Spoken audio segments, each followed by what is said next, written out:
Ô Cileide, rapidinho aqui, só uma observação para o nosso ouvinte, né? Desde o início do programa nós estamos aqui avisando, anunciando que vamos entrevistar o ex-deputado federal, presidente do PSD aqui em Goiás, Vilmar Rocha. Deixa eu ver se está tudo certo. Vilmar, bom dia. Vilmar, já vou começar perguntando.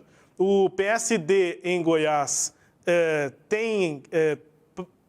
ele saiu da reunião, né? Ele achou que o microfone estava baixo, que o áudio estava baixo. Ele saiu da reunião, daqui a pouco o Vilmar Rocha entra. A imagem dele, você que está no rádio acabou não tendo a oportunidade, mas a imagem dele, quando o Vilmar entra aqui no ar, ela já é significativa, já é simbólica, né? Ele está ali procurando os lugares, né, no celular para entrar.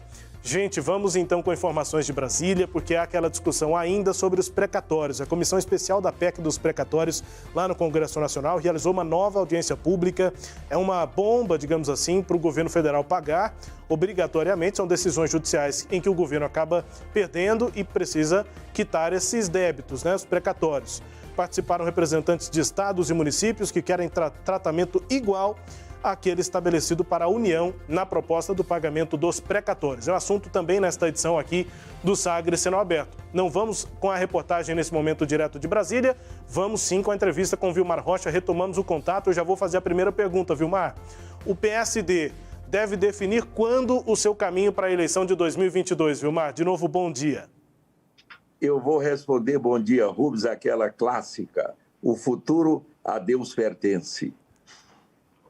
Nós não temos uma data. A data limite, que eu acho, politicamente, é final de março do ano que vem. Por quê? Porque aí começa a pré-campanha, não pode haver mudanças mais de partido, etc. Essa é a data jurídica limite e política limite. Mas eu acho que até o final do ano. Nós já estamos ainda em fase de conversações, de diálogo, de análise do quadro. Tem um ditado que diz assim: quem tem tempo não tem pressa. Então, realmente, nós ainda vamos amadurecer esse assunto um pouco mais. Eu ouvi numa entrevista que fizemos aqui recentemente um ditado que vale, claro, para o discurso aí do governo, né? Mas quem passou para a gente foi numa entrevista o secretário Adriano da Rocha Lima. Acho que vale para os partidos também. Ele diz assim: vamos devagar porque temos pressa. Acho que faz algum sentido também para os partidos políticos. Também, e aí, como é que o senhor avalia o cenário, Vilmar, a partir de agora, depois do MDB se juntando ao governo? Tanto a nível nacional quanto a nível estadual, houve, de certa forma, uma antecipação do processo eleitoral. Normalmente, o processo eleitoral é no ano da eleição. No caso, seria 2022. Esse ano, em função de circunstâncias políticas, foi antecipado para 2021, quando devia ser deixado para o ano que vem.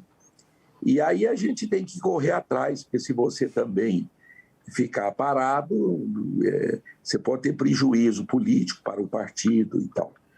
Mas eu acho que uma data razoável é até o final do ano.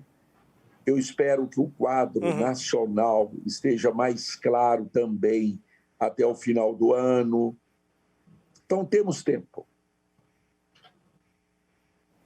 Qual é a sua avaliação, Vilmar, sobre essa adesão agora, nessa aliança MDB e DEM? O MDB que disputou contra o DEM, Daniel Vilela contra Ronaldo Caiado em 2018. Agora estão juntos. Como é que isso mexeu, na sua visão, com o cenário aqui em Goiás? É uma chapa forte. O DEM está com a máquina, com o governo estadual nas mãos. Isso tem um peso político eleitoral. E o MDB é um partido tradicional, partido forte de oposição. Então, fortaleceu muito essa chapa, essa aliança é forte.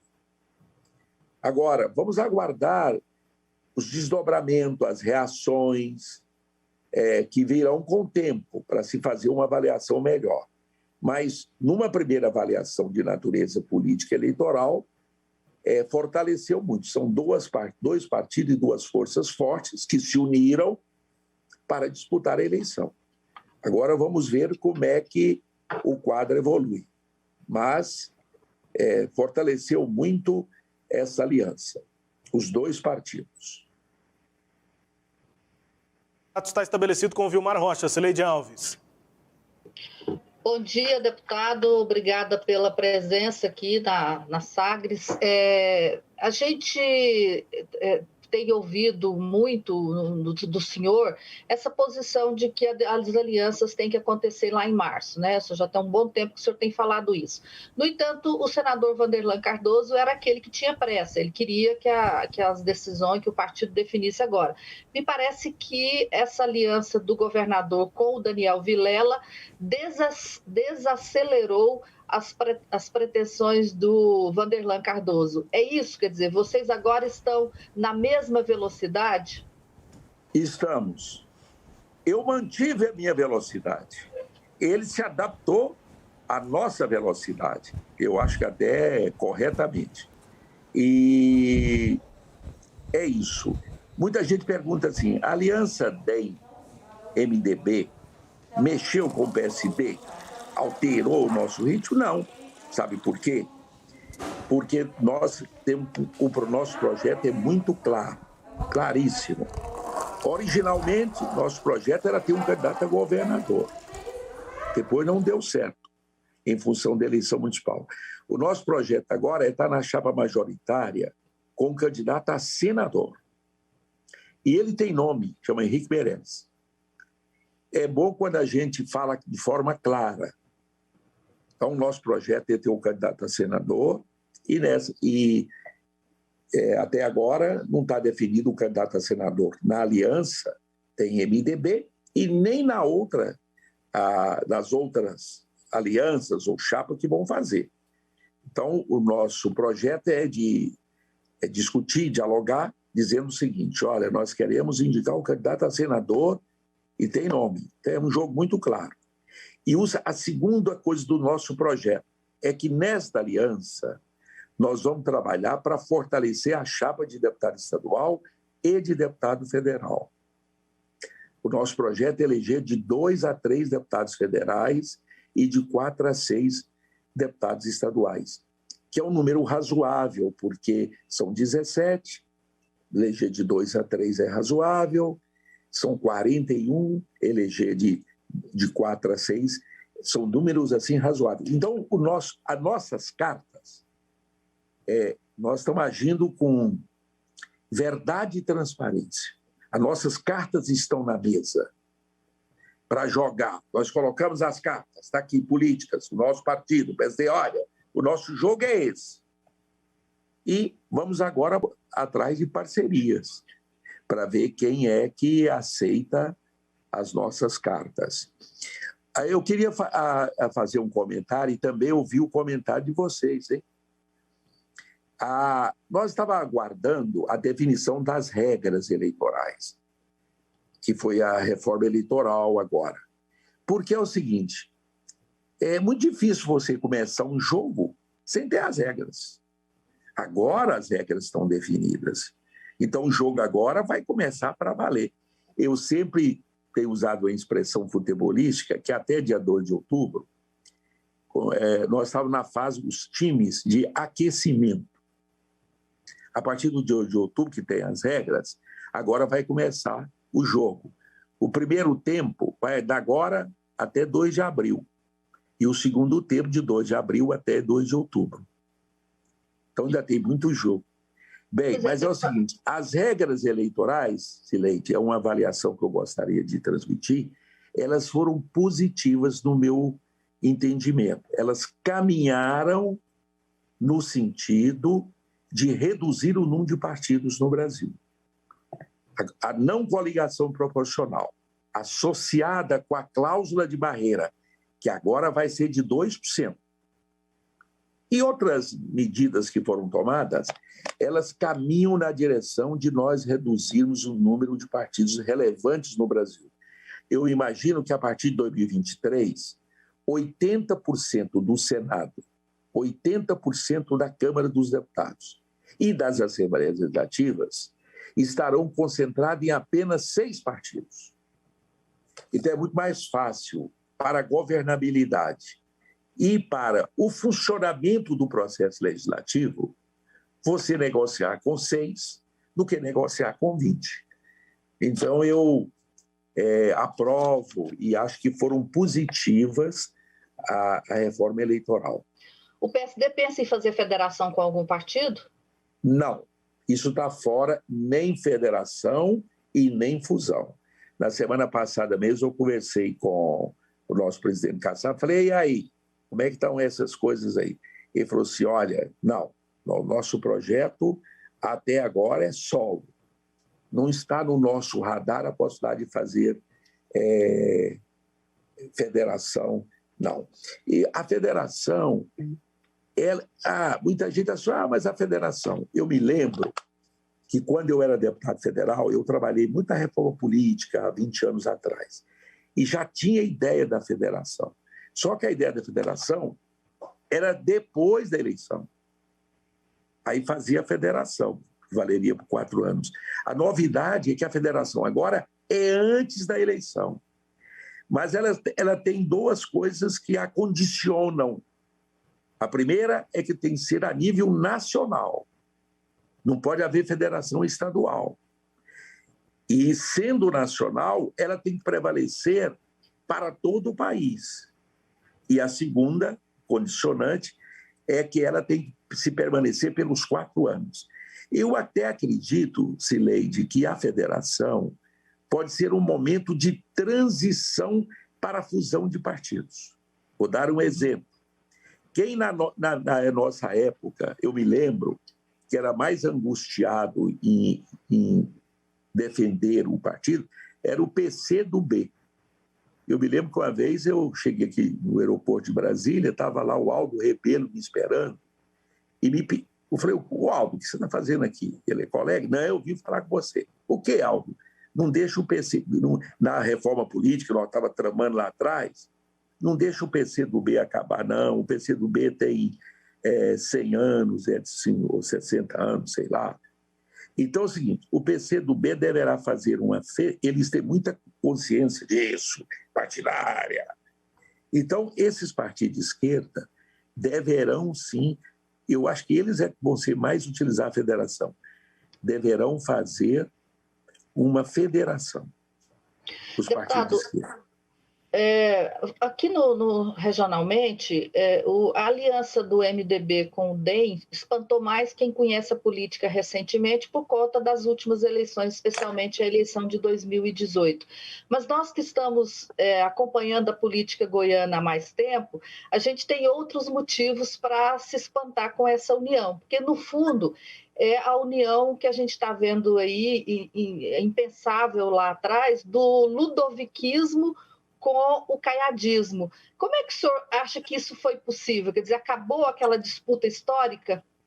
Deixa eu dizer, o passado é o passado, né? Mas, assim, Cileide, a lógica da política seria o MDB ter candidato próprio.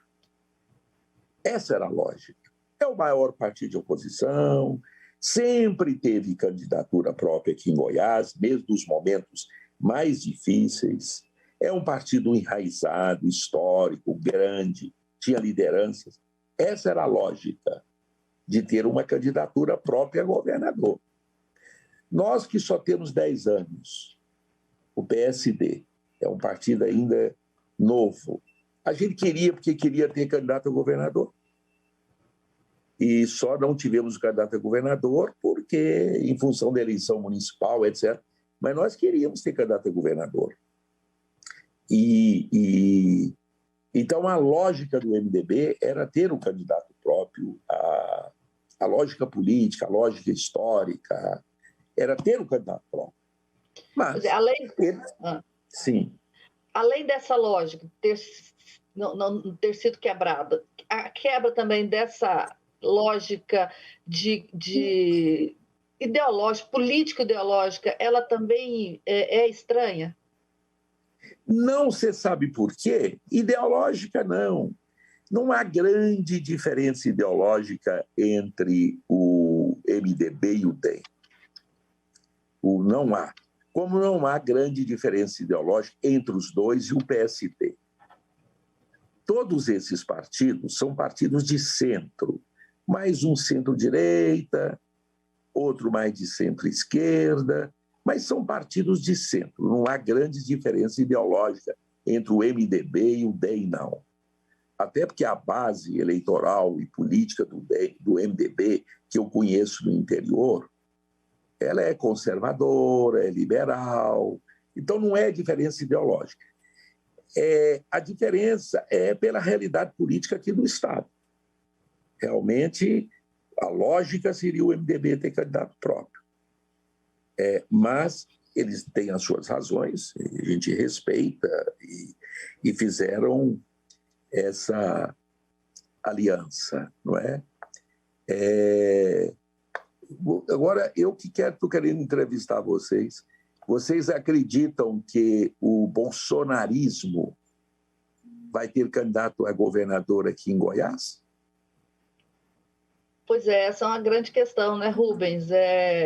Eu acho que eles estão trabalhando para isso e a tendência é de que tenha, especialmente se o partido, se o presidente tiver alguma liderança. Mas em alguns estados, parece que Goiás não, né, deputado? Goiás não seria um partido com prioridade para Bolsonaro um estado para o Bolsonaro definir a candidatura só um pitaco a sobre governador. Isso.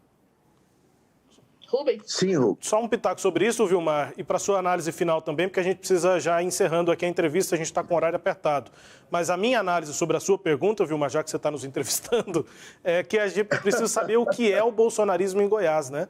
O bolsonarismo é definido? Ele vai realmente se organizar para ter um candidato dele? O que é o bolsonarismo? Quais são os partidos? Qual é o partido do presidente? Acho que essas dúvidas talvez sejam anteriores a se esse grupo vai ter candidato. Mas, enfim, eu já preciso me despedir de você, Vilmar. Obrigado pela entrevista. Até uma próxima. Tá bem. Olha, eu agradeço. Hoje nós fomos prejudicados um pouco tecnicamente aí pelas conexões, mas eu reivindico, eu solicito, eu requeiro uma nova entrevista em breve, para a gente ter mais tempo de conversar sobre o cenário político estadual e nacional. Ok? Perfeito. Eu voto favorável, Cileide, você? Também voto favorável. Pronto, deferido. Então, pronto. Voto com o relator, está aprovada a demanda. Requerimento aprovado, a gente vai demandar uma nova entrevista com o Vilmar Rocha. Um abraço, Vilmar, obrigado pela entrevista. Você que está nos ouvindo, nos assistindo, destaques aqui da conversa com o Vilmar Rocha, você confere a seção do nosso portal, o sagresonline.com.br, entre tantos outros destaques da cobertura do Sistema Sagres na cobertura das eleições 2022.